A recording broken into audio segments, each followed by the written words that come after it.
You are listening to the Foamy Heads podcast, where we discuss craft beer and anything else that accompanies a glass.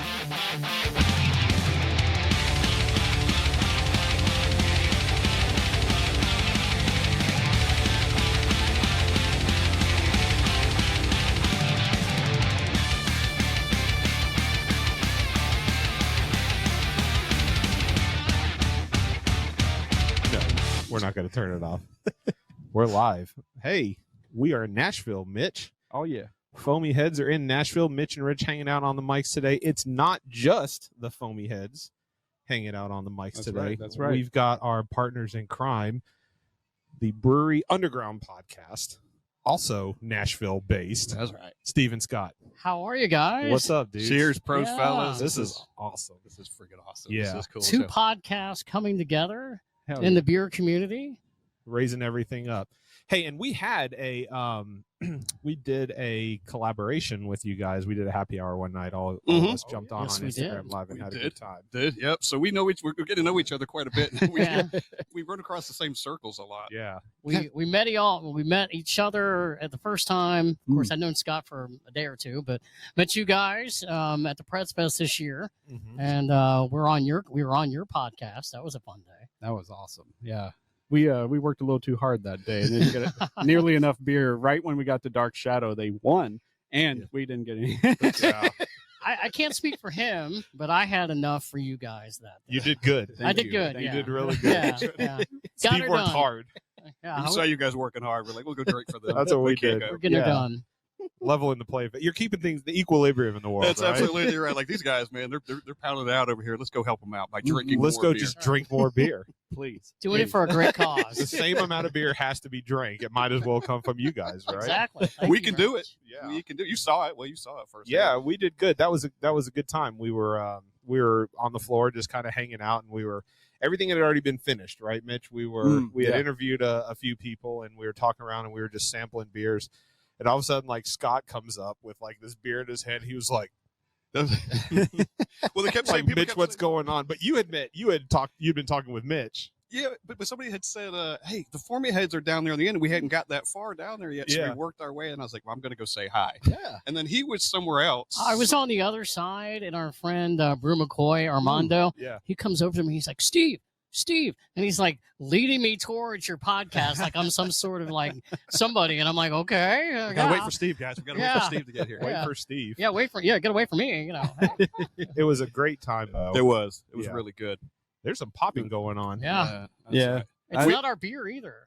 No, and it may not even be our audio. It could just be my headset's going off. But Well, let's lay out the scene here, guys. We are at Fait La Force in Nashville, and we're sitting on the patio. Yeah. This is freaking cool. We're sitting It's outside. great. This is awesome. This is the first time we've done something, our podcast. I think you guys probably have, Mm. but we've never done a podcast outside before in the elements. Yeah. And it's a nice day. We were actually here about a week ago after the really? the brew hop Yeah. and Nice. tour.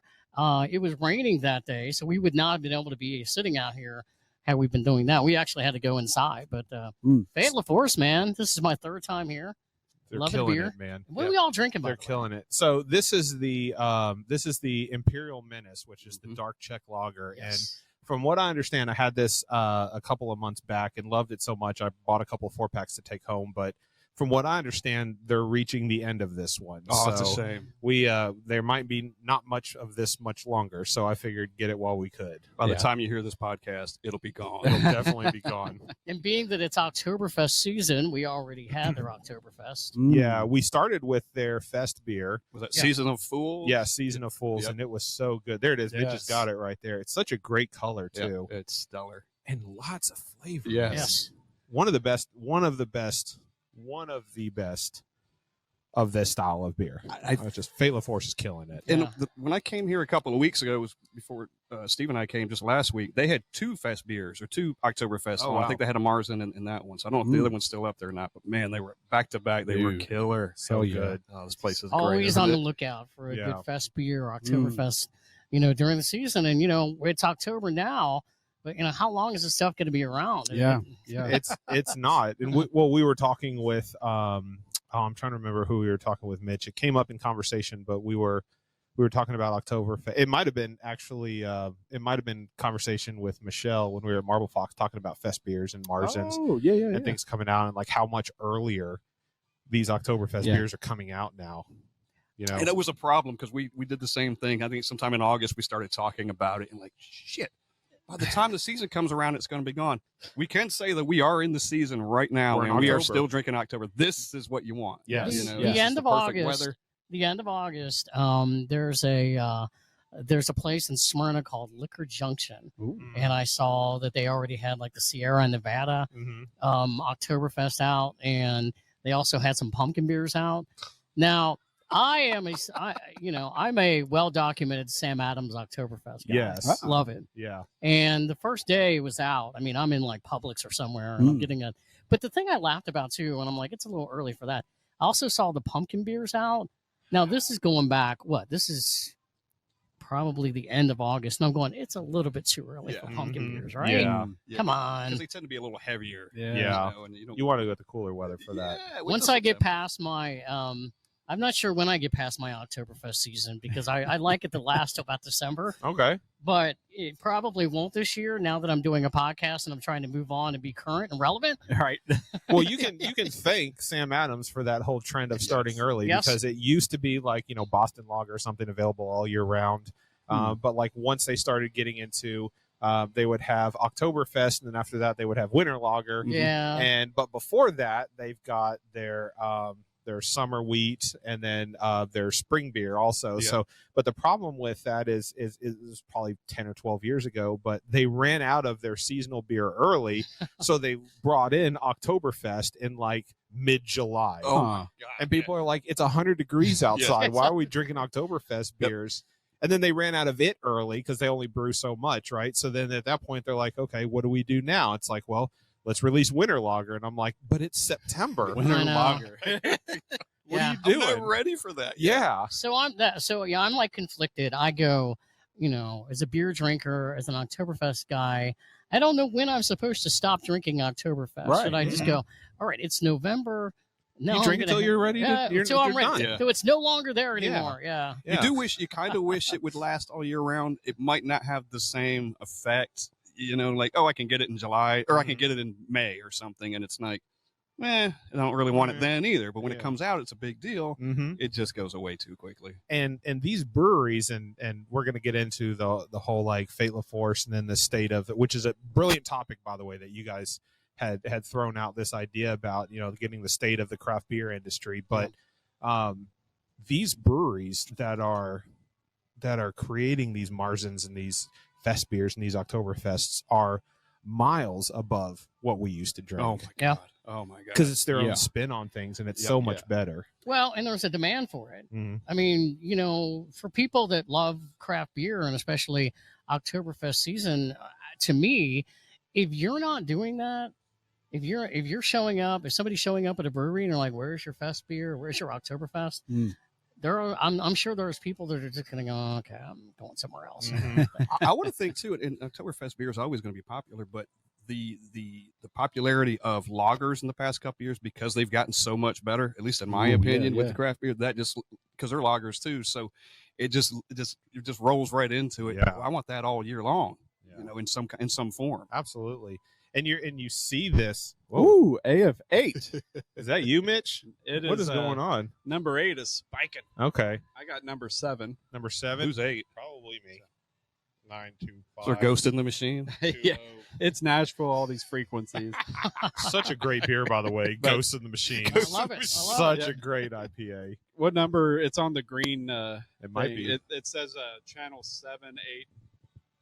Well, mine's 7. Mine This is is definitely 6. channel 8. That's me. Is it All you? right. Yeah. Go ahead and just drop in this mic then. It is We'll 100% We'll see me. what happens. I'm going to swap out mics real quick. Technical difficulties. Please stand by. Yeah, True professionals, though, just change it out on the fly. we try, but wireless shit, it's always like hit or miss. You know, Yeah. like there's a little static there. Okay. always It's something. okay. It's okay. I think I'm good. Can you hear me? Yep. You sound good. I'm picking up a little bit of static there. Yeah, a little feedback. Yeah. I could jump back to the I just need to be a little bit careful on the other one. Let's do Yeah, I probably want to switch back to that one. Okay. If you all don't mind the pop, I don't mind the pop, but it just man, sucks in the ear a little bit. But it's yeah, Man, I had a "that's what she said" joke, and I totally like pushed the button to you turn didn't it have a off. microphone. It's too late now. It's too late. yeah, that's the only thing. That's why we had been carrying wired mics in the event of that, but now we've had such great product from this that we just got rid of those and put them into a different bin. Yeah, we got more versatility too with the wireless ones. You can walk around. Steve and Kyle are probably going to break out into a song later. Yeah. Oh yeah, that's gonna happen. We'll turn the camera around for them too. We too. Yeah. By the way, we do have some people here, some buddies of ours, Tom Schumacher and Kyle Mask are right here behind us. Welcome, Cheers, fellas. guys. So, Cheers. cheers, fellas. Tom's been on our podcast before, at least once. Twice. Cheers. So Steve brought up a good point, and this is actually a good segue into what we want to talk about today. So the main conversation, and I think we have Parker from Fait La Force is going to be joining us here in a little bit, also head brewer and owner of Fait La Force Brewing out here in Nashville, Tennessee. But interested to get his take on the whole subject. But I think actually, Scott, I think it was you that mentioned it. It was one of you guys that mentioned it when we were in the chat, and we were like, hey, you know what?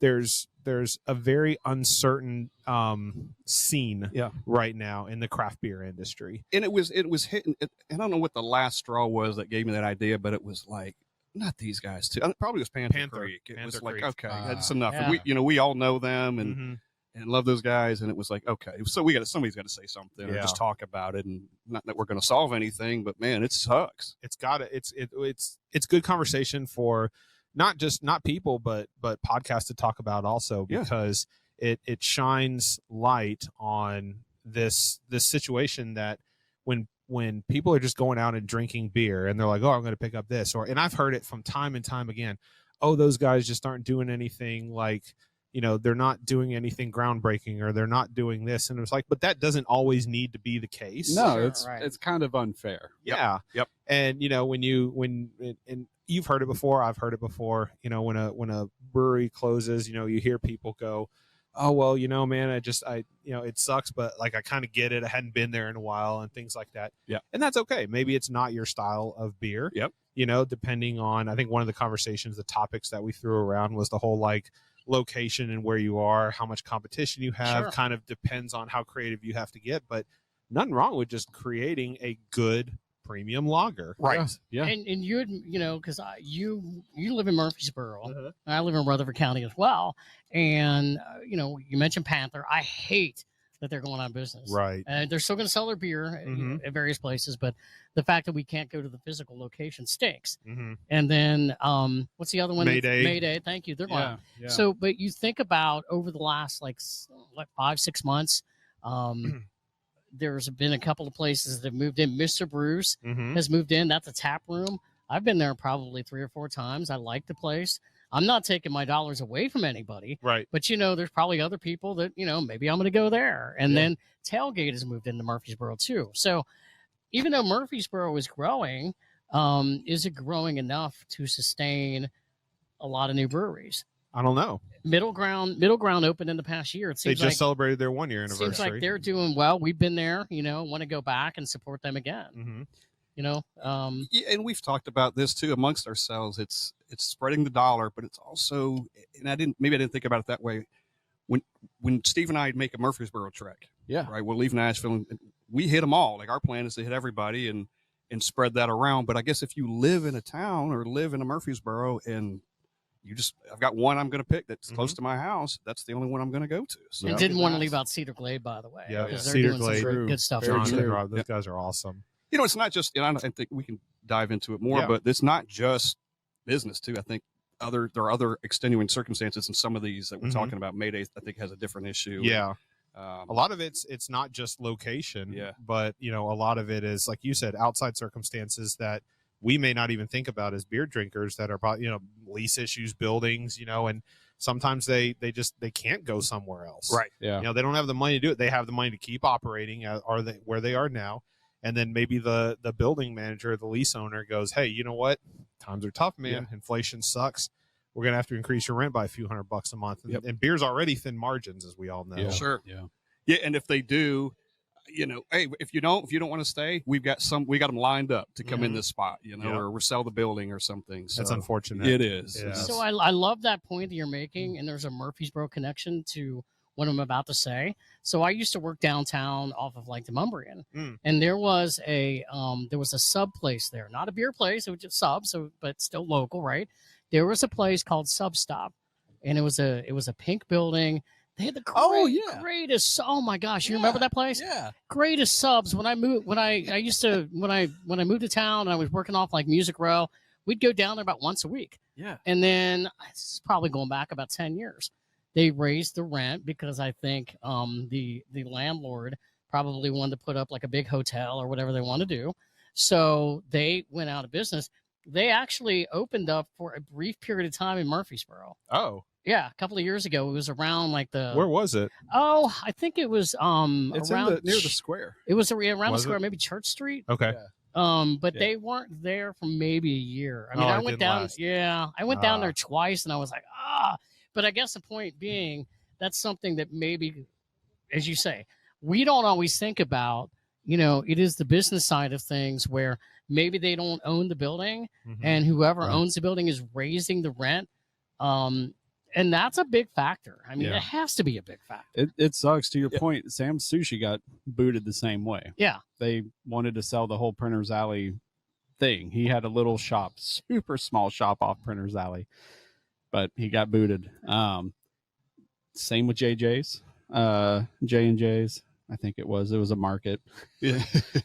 It's got sort of a history to my youth, but anyway, there's a lot of places like that, especially in Nashville. Steve, I think really you're right too. I unfortunate. think if an owner of a building sees a success, the brewer's doing well, they're doing well. Let's jack them up. Yeah. I mean, like, there's somebody, they're busy all the time. Maybe there's something like that. Just because they look like they're successful. It's just no good deed goes undone. That's it. Oh, they're thriving. They can afford it. Let's jack them up. Yeah.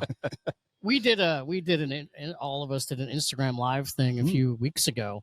And one of the things I said on there until we started, you guys have been doing your podcast for like 4 years? Yeah, 4 or 5 years. Yeah. Okay. When we started this about a year ago, and it's not something I researched because why would I, right? Right. I didn't realize that there were a lot of brewery owners. And we were talking about this before we went on today. Like the guys at Panther, they have other jobs. This isn't just their full-time job. Yeah. So to me, I mean, I think that makes it harder too. Yeah. I mean, because they're trying to make a living at this, but do their passion at the same time and in hopes that that's going to take over. Is there enough capital? I mean, there's so many things involved. Yeah. And go ahead, Mitch. I've got such mixed feelings about why the breweries are closing in Murfreesboro. I mean, we all know why, end of the day, kind of like there's just not enough money being moved around to them, but it's a college town. But I know the market sucks. Yeah. And there's other ready-made cocktails, seltzers, and THC drinks and all sorts of stuff available now that I'm sure young people are way more, into at the moment. But I just don't understand how Murfreesboro can't hold on to their craft beer breweries. I don't get it. What is the real issue here other than just the dollar today, of course, doesn't go as far as it used to, but I think that we all feel that. Yeah. But that's obviously I'm not an expert on the economy, but I think that's one of the reasons. One of the reasons is you have the same amount of money. Companies aren't giving out bonuses and raises, right? But on top of that, everything's more expensive.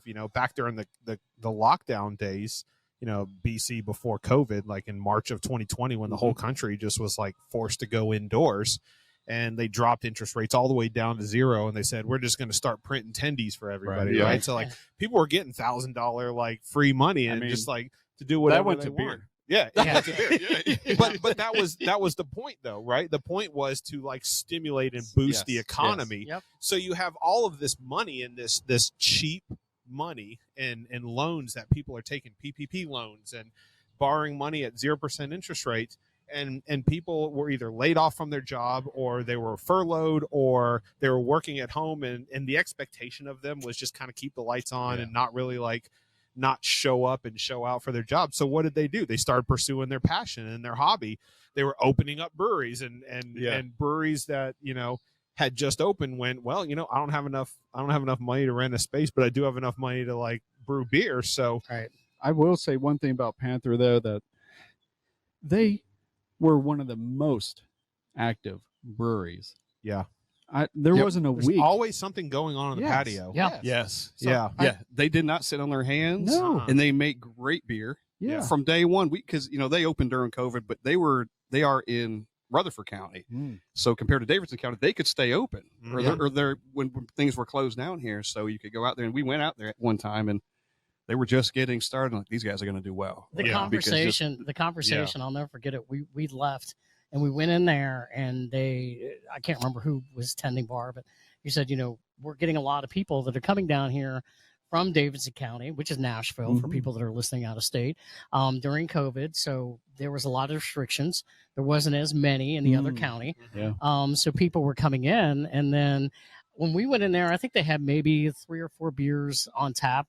And I remember leaving, and Scott goes, did you really like that place or not? And I said, damn right I did. I said, let me tell you something. Yeah. They opened during a pandemic. Yep. I want to see these people. I want to see these guys Succeed. just succeed. Yeah. And as you just said a minute ago, Scott, over the last couple of years, 2 years ago, you go in there, and up until the time that they're going to close, Saturday nights you go in there, and they've got certainly they've got music outside and all that other kind of stuff. So they've been trying. Yeah. They really have.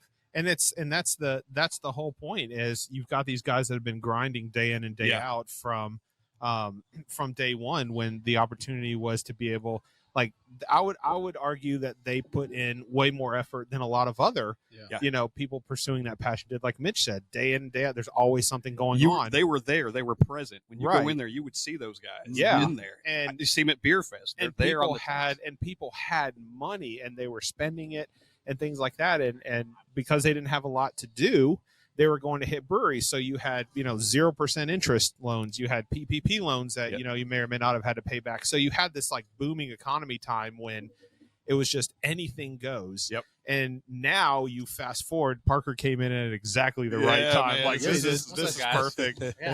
Parker with Fait La Force Brewing. Good to see you. How's it going? I'll tell you, I would keep an eye on these, because they're probably going to turn skunky so fast. You guys are sitting in the sun. All right, okay. This one right here. Into the shades, or is it getting hotter over there for you guys? A little bit. Yeah, it's outside. It's all good though. But it's a good point. You came in at the right time, because we had just transitioned from going from like where people were getting like all kinds of cheap free money, and people were spending money on beers, and all of a sudden, and now I need some of that free money. Yeah, well, sorry, man. I think those days are over right now, because we're now in that stage where we're tightening, right? I've got like, we all make the same amount of money every year, maybe less, but because it's not worth as much anymore, I have $1 that now, instead of 4 breweries, I have to spend more on groceries and keep that. So maybe I can only go to 2 breweries or 3 breweries, or I have to buy a beer that, one less beer. And that affects people like Parker. Yeah. And that affects Fait La Force, and that affects all these breweries. Yeah. It's funny. I was actually, so I was inside working on our brewery financials, because it's the 4th. So end of the month kind of thing. So going over from September, and also CBC back in May, they have like the state of the craft beer report. And so I was kind of looking through some of those numbers, and there was a whole section covering, exactly that. Basically, when you look at the numbers, they're kind of saying not only they have a chart that kind of shows the number of people who are saying they're drinking more craft beer right now, are people who are drinking less craft beer. And for the last, 10 years, it's kind of been more craft beer is higher, less craft beer is lower, but those two charts are sort of converging. They're converging. And they're just now hitting a point where essentially an equal amount of people are saying they're drinking more as drinking less. Yeah.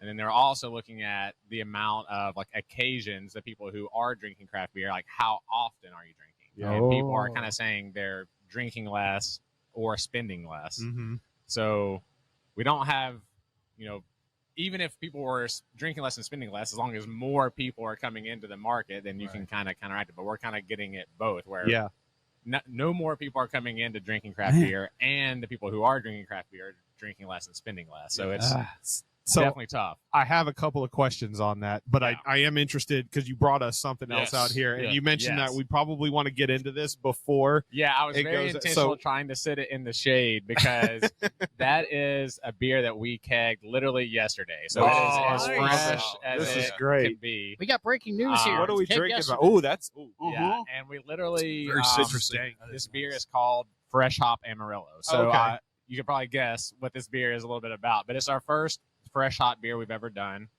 And that's because Crosby Hops this year kind of came out with a new product called CGX. It's cryogenically frozen fresh hop. So interesting. we're a little too small to be able to do like a wet hop beer, like get it right off the vine, shipped to us that quickly. Right. There are a lot of breweries in town that are doing that. I know Bearded Iris got a ton of fresh hops this year, and I think I actually ordered so much they were selling some off to some other breweries. Oh, wow. So there's probably going to be quite a few fresh hop beers coming out. But we couldn't quite do the whole wet hop thing. But this is like This is a good alternative. a good opportunity for Yeah. us. So basically what Crosby's doing is they're picking these Amarillo hops off the vine and taking them immediately in to cryogenically freeze them. Wow. And so that's just giving them as fresh as, That thing is fresh as as fuck. possible. Isn't that amazing? Yeah. Walking in all That's those really flavor good. blends, That essential aroma, oils man. to give you like that super bright burst of like flavor. Oh, yeah. And then obviously it's, we brewed with it, kegged it, and so it's super fresh for us too. So it is just like, Amarillo a lot of times will give you that kind of orangey flavor, and this to me is just like Oh, it is. It's the orange first juice. thing. Like, Yes. it is That's a awesome. You get that burst on the of orange nose, flavor. too. Smell it, boys. Yeah. Cheers. Yeah, cheers, cheers. guys. Cheers to everybody. Yeah, thank you. Oh, Thanks so for bringing this super out to us. tasty, What, yeah. what are you calling this one? We literally named it Fresh Hop Amarillo. Hop Amarillo. We were like, we're talking about names. You know what? Like, why not we just say exactly what it is? It's, it's a hazy IPA, but Fresh Hop Amarillo is what we're calling it. It's killer. That's fantastic. It's so good. I love this style of beer. Mhm. It gives you a little bit of that juicy backbone that stays with Yeah. you after you finish the sip. But on the nose, this beer it's citrusy. Mhm. It's hoppy, obviously, but it's dank too. So I'm getting some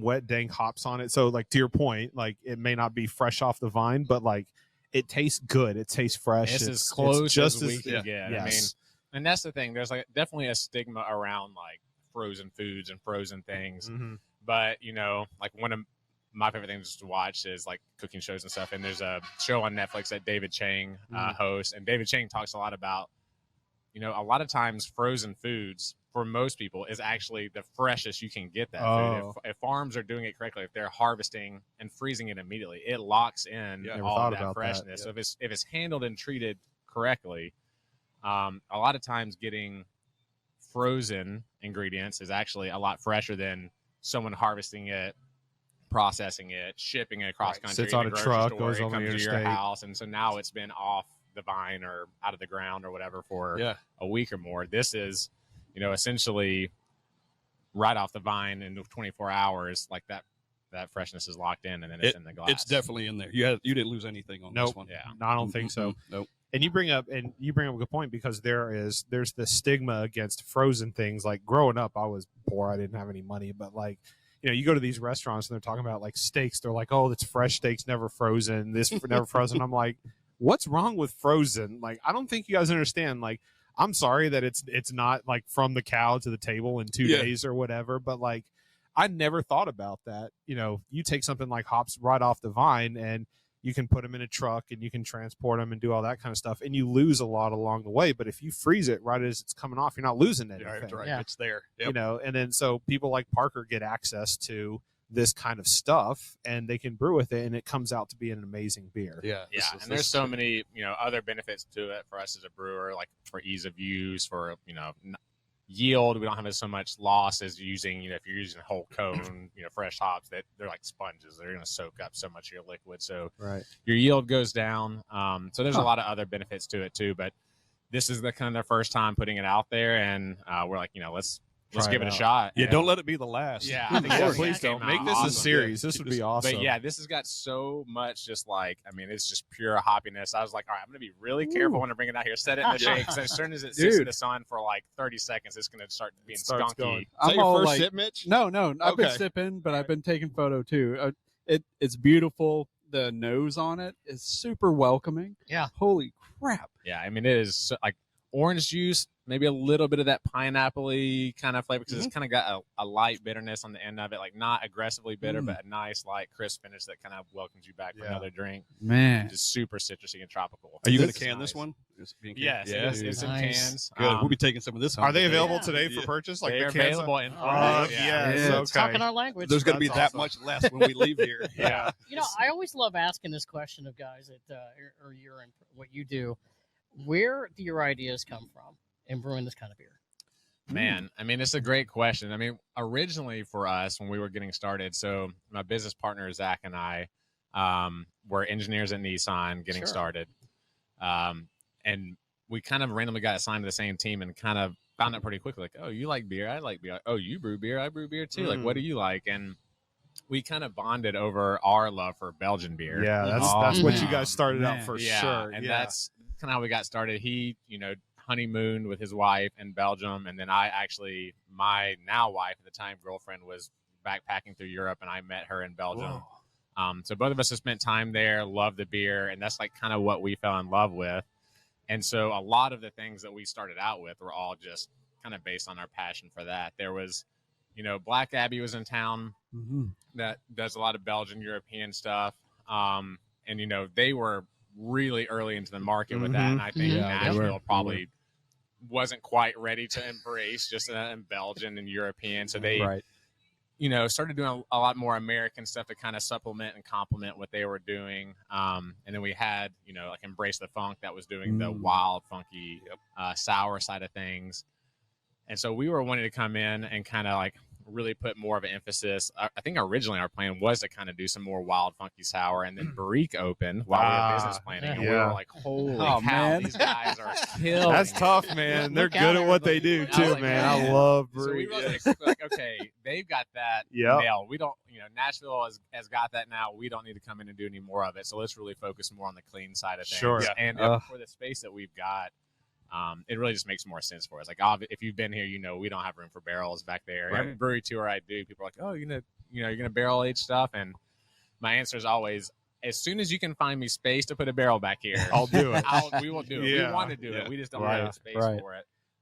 So that was kind of our inspiration starting out, and then, our name. Fait La Force comes from the country motto of Belgium, L'Union Fait La Force, which means strength and unity. And so the whole concept behind the brewery was always meant to be this merger of old world meets new world, and like Victorian farmhouse meets like modern urban center. And that's the tap room. Yeah, that's absolutely the tap that was you. So we were talking about that. We were inside grabbing a couple of beers before we hit record, and Scott goes, "Man, I love like the feng shui." Yeah. I don't know. I remember what word you used, but what do I call it? God damn it. The artfully placed NBA jam. yeah, exactly. It is eclectic. It's a perfect. That's the word you use. Yeah, and it's perfect. It does blend. It's a good combination of like old school meets new school. Yeah. And so that's what we want the tap room, the brand to feel like. That's also what we want in our beer. And so we do all the old world Belgian, European lager, but we also want to infuse that with some modern and urban American beers as well. So we do, hazy IPA. We do some different IPAs, but we also love playing around with the like intersection of the two. So we were one of the first in the city to do a cold IPA, which, is essentially a lager IPA. And then we do a lot of West Coast Pilsner as well. Like you're infusing like, Pilsner guy over here. Old world Pilsner with West Coast American hops, and it's like a cool mixture of old world and new world. And honestly, balance. It's a style that we've kind of fallen in love with because we love hops and we love hoppy things. But I think Zach and I both are kind of like, we'll get into an IPA, we're like, oh, this is delicious, and then about 8 ounces in, we're like, this is a lot. Like, it's pretty big. But doing like a hazy pale ale, which we've done, or a cold IPA or a West Coast Pilsner gives you all that hop flavor, but in a package that's super drinkable still, and you can actually have a pint of it for sure. Go for another one. Well, great thing you guys do too is the half pours. So if you find something like that and that's a little much, just do the half pour. That's a nice amount. And that's I was actually recently just quoted in a Punch article that they did a whole article on nice. flights. So they reached out about like, hey, we know that you guys don't do flights, and there's this whole debate on flights or not flights. For us, half pours is the That's a good perfect medium. kind of like middle ground for both. I used to work at RIP Craft Brewed over here, everyone's favorite beer bar in town that's no longer with us, but we did flights there, and man, bartending It's with tough, flights man. was it was the worst. When someone came up like, "Oh, I want a flight," and like, "All right, well, here's your flight card," and then they'd be filling it out, and then they'd be like, "Can I get a sample of this before I get my?" I'm like, "What are you doing?" Before I get a taster, can I get a taster? Yeah, basically. And then you've got place. the hop, like boards, the carriers, and all these different glasses you're doing, and I felt bad writing the names of the beers for you guys. Yeah, It was my tough. handwriting is not good. And there's like 8 of them on a flight board too. It's Our like, point is fuck, out he there filled Like, the whole Mitch, thing what up. language is this? it's Put number 1, number 2 on there. So it was a logistics nightmare, but also like we put a lot of care and intentionality into the beers, and we want to make sure they're experienced with the same kind of Enjoy care an and entire intentionality. glass or a half pour. And so it's the reason we have 4 different types of glassware here, that each beer makes it into the right glassware, and that you're not going to drink a huge like our Belgian dark strong or something, and then follow that up with just like a light lager that you're like, oh, this is just water at this point. You can't taste anything in it. So the half pour is kind of our way of being like, yes, we want you to be able to come. If you've never been here, we've got 12 beers on draft. We want you to be able to taste things and find what you like, but also we want you to do it with some level of intentionality that meets what we put into the beer. Yeah. So, and that's what I like. That's what I love about Fait La Force. And you ask anybody around town, Nashville or otherwise, and people that come in, because you guys just did the hop brewery. We were here last Friday. Earlier, and you guys were here last week. But like, Fait La Force is honestly, they're intentional with everything they do. And Parker, you just mentioned it was like we have different types of glassware. We have 12 different types of beers. Like, we don't do flights, but we do half pours to accommodate. Like, everything you guys do is with intention. And I honestly, that's probably one of the reasons because you guys are putting thought into things, that you guys are staying around. And this is, like, you guys just aren't 1 or 2 years old now. Like, we were talking with you and Tenfold oh my God. back during the Ukraine beers when you guys were helping brew that beer for Ukraine. So like, you guys are celebrating what, 4 well, it'll be years? 3 years 3 years in February, so okay. 2.5, like just past that. It feels like a lot longer. It does.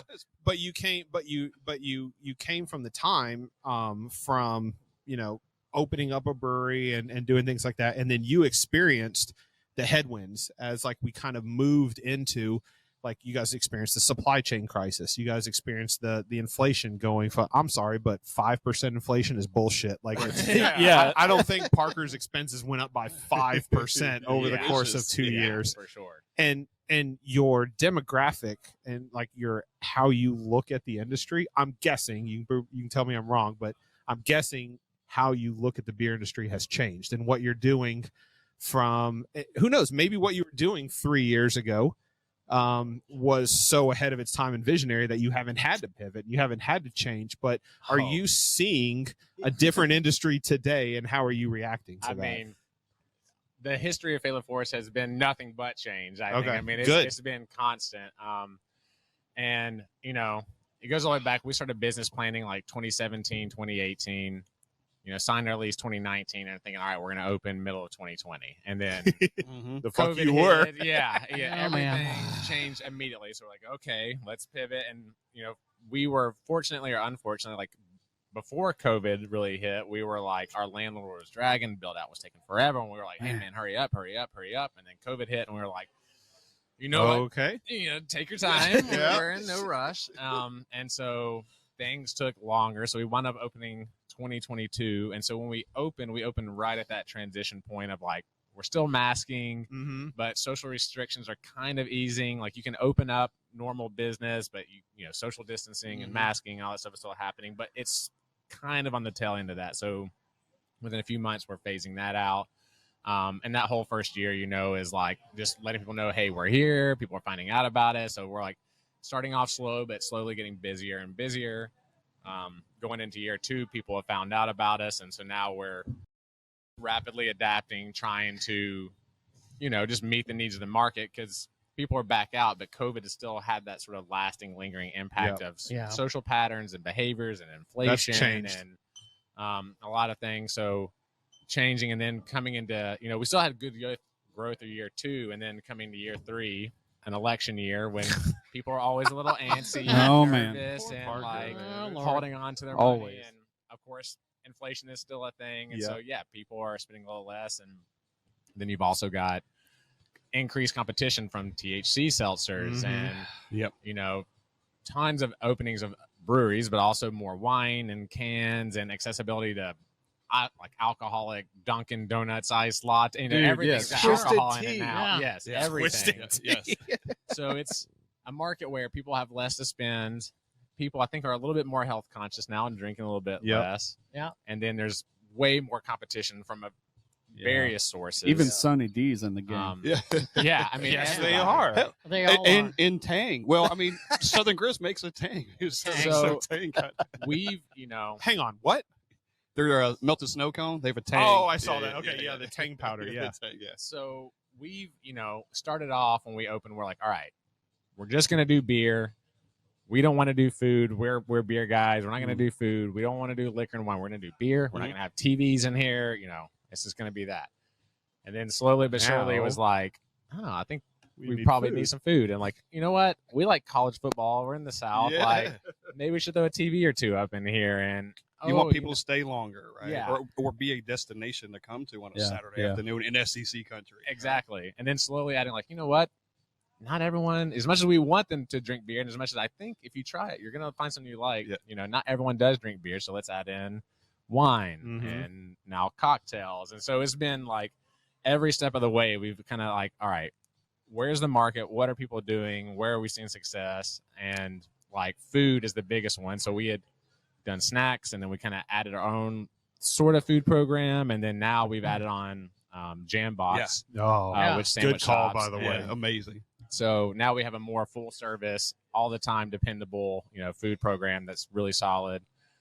So it's just been a lot of change. Can we talk about, because you were just describing a little bit about the inside of Fait La Force, there is no other brewery in Nashville that you go into that looks like your brewery.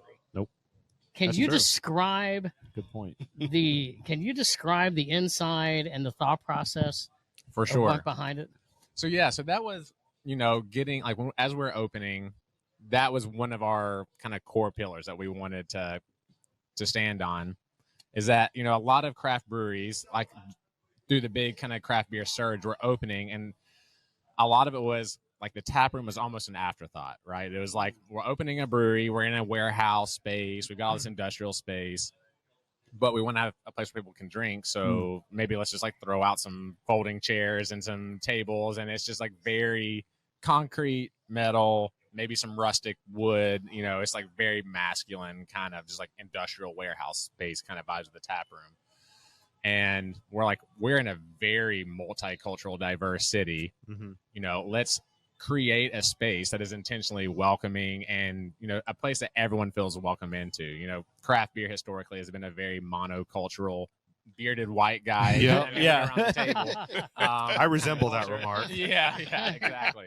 You absolutely I do resemble that I haven't caught up to you yet, though.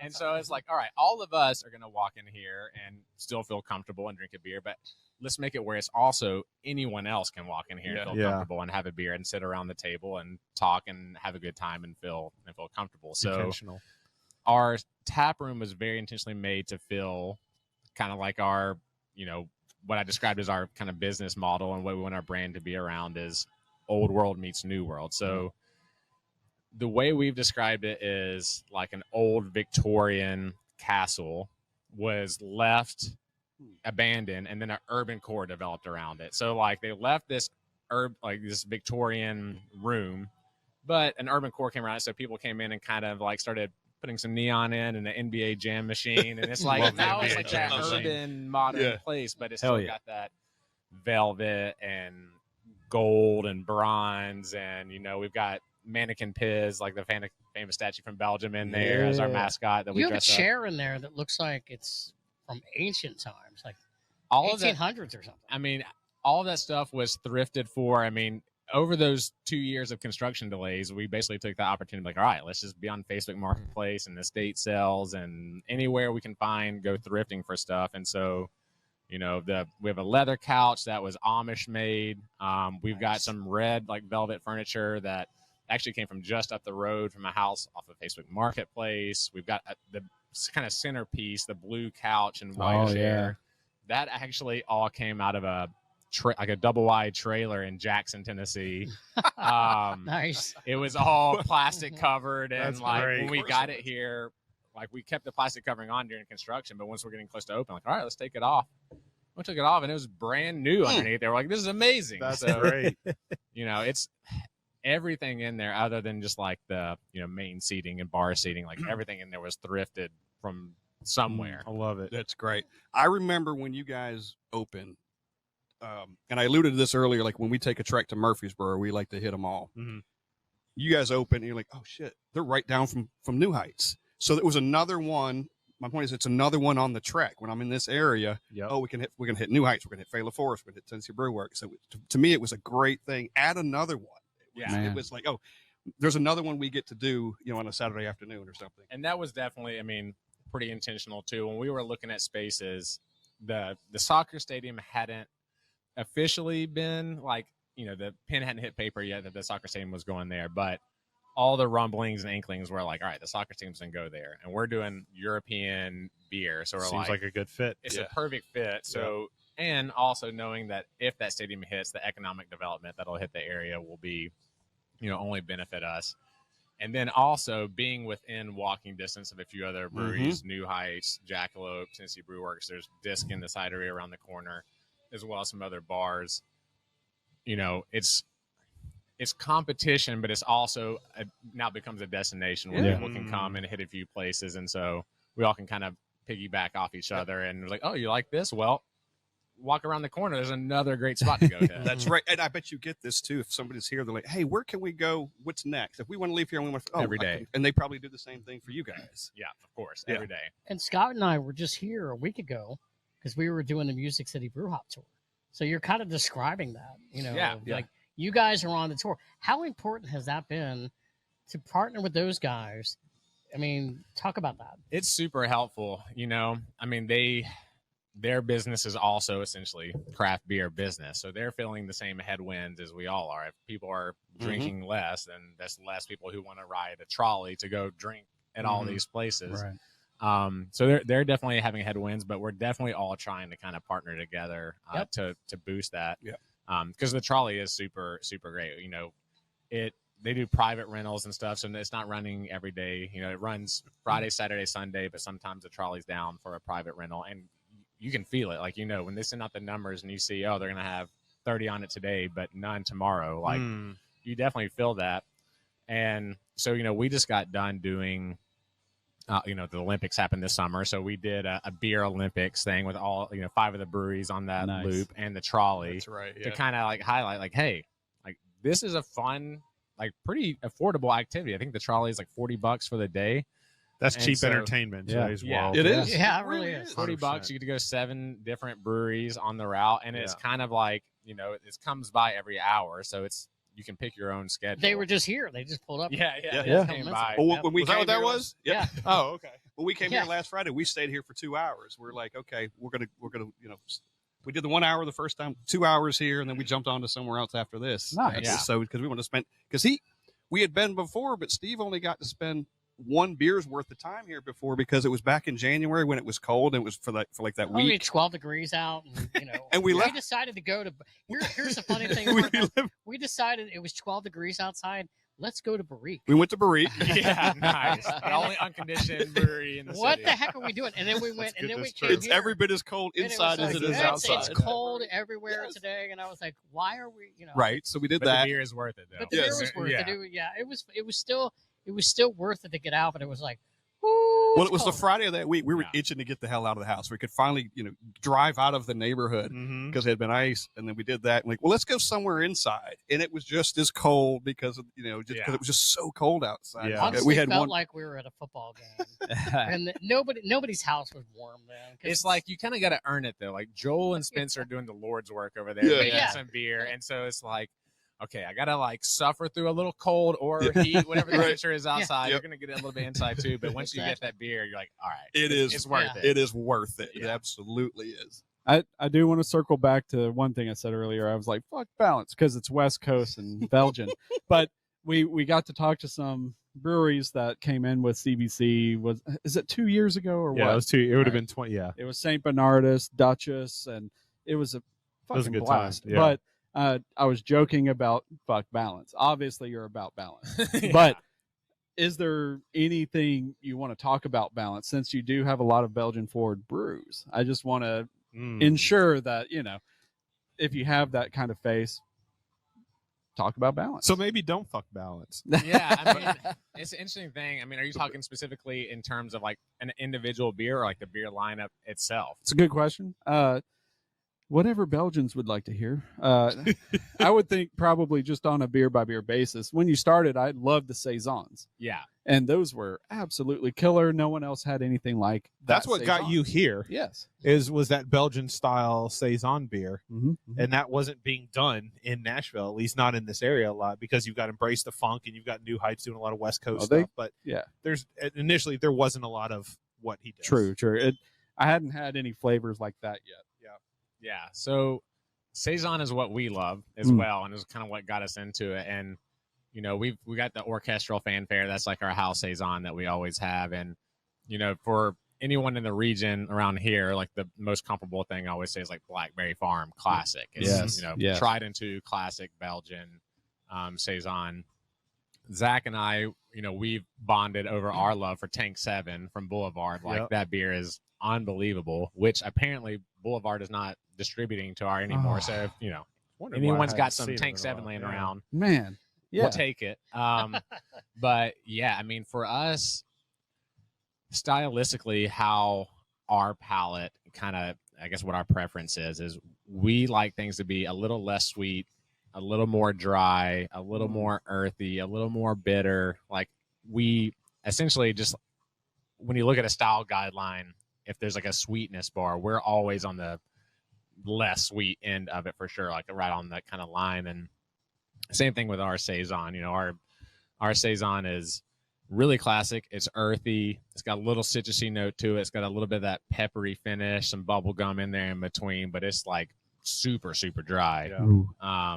And it's, we definitely are striving for balance in there between, like we don't want it to be like just dry, bitter, earthy, like just only one note. We definitely want to have a lot of things that complement each other in there.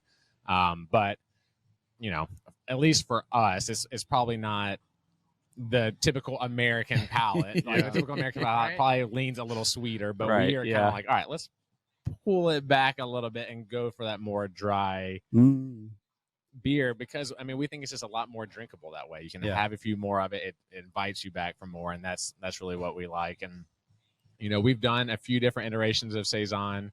Orchestral fanfares are like house, like classic, that's our flagship Saison. And then we'll do different dry hop iterations of it. And then we've got a rye Saison we do a lot in the fall. At one point early on, because we've said, we'll always have a Saison on. It's anyone in the beer industry will tell you Saison does not sell. It's always going to be your worst seller on your draft list. People but it's don't you guys' house beer. But we love it. Yeah. And early on, we had one Saison, and then we had 2 Saisons on the draft list. And then at one point, we got to 3 Saisons on the draft list. It turns out that is too much Saison for everybody. So that's a beer name. Too much Saison. Oh, there's your next beer. Too much Saison. So we've grabbed the reins like, okay, we may want 3 Saisons, but we also have to sell the beer to somebody. And so let's maybe 1 Saison at a time is enough. It's interesting. Scott and I were just talking about this on a recent podcast, and we mentioned, because we did a podcast about the brewery tour and what we got from you guys. And one of the things I said was, and I think it kind of leads into what you're saying, and we all know that drinking beer is subjective. Everybody has different things. But what would you get on a flight? What would you get on a pint? And what would you get on a 6-pack? And I feel like what you all do, if you're into, typical beer, you're not into like the sours or whatever, which is okay. I think that I would get what I like from you guys. I would get on a 6-pack. Oh yeah, absolutely. As in, like we said with the Imperial Menace, we're taking some of that. We're taking some home, and then the one he just brought the Red Hot. Yeah. Yes, we're The taking Fresh some of Hot that Amarillo. home. Yes. Yeah, the Imperial Menace, that one this year. So it's the second time we've done that beer, and it's like kind of like our Star Wars beer. So we're at the very tail end of that batch now. But man, that beer, and then as well like the Mahogany Hall, our Doppelbock that we do, both of those beers this year when we tried them for the first time off the tanks and they finished, we were like, whoa, like these came out nice this year. And we kept drinking them like, holy smokes. And then we wound up sending both those beers to Craft Beer and Brewing for review, and both of those got placed in the magazine and got a review. Wow. And they were each of them. This is also kind of a running joke, but each of them was the second highest scoring beers in their category. They both got 93s, and the highest scoring beers in each of those categories was a 94. Oh, And they just barely knocked out. Wow. And when you look at the way they scored, we get the they do it by half points, but when they publish it, they only do like the whole points. Well, we were a half point, really less, and it's always a running joke with Zach that he's always the bridesmaid, never the bride. Like he brews these beers that are always like just whatever it was. We've looked back, and I think it was with the Doppelbock. Like there hadn't been a Doppelbock that had scored even like maybe 89, 90 was like the highest ever. Like in the history of the magazine, and this one scored a 93. That's awesome. But in the same magazine, there happened to be one that scored a 94. That was from Soul and Spirits in Memphis, and we're like, of course, Come on, yeah, man. of course. The one time, Yeah, right? You yeah. guys got beat out. Close by half a It's always point. a funny thing, but like everyone's out there. It's an honor to even. Hey man, take pride in your 93 though. Yeah. You know what I'm saying? So we were super excited about it. Hey, somebody, take their out off the knees next year and then resubmit yours. So it's just yours. Yeah. I mean, I don't know what we got to do to get that man a gold medal, but it's going to happen.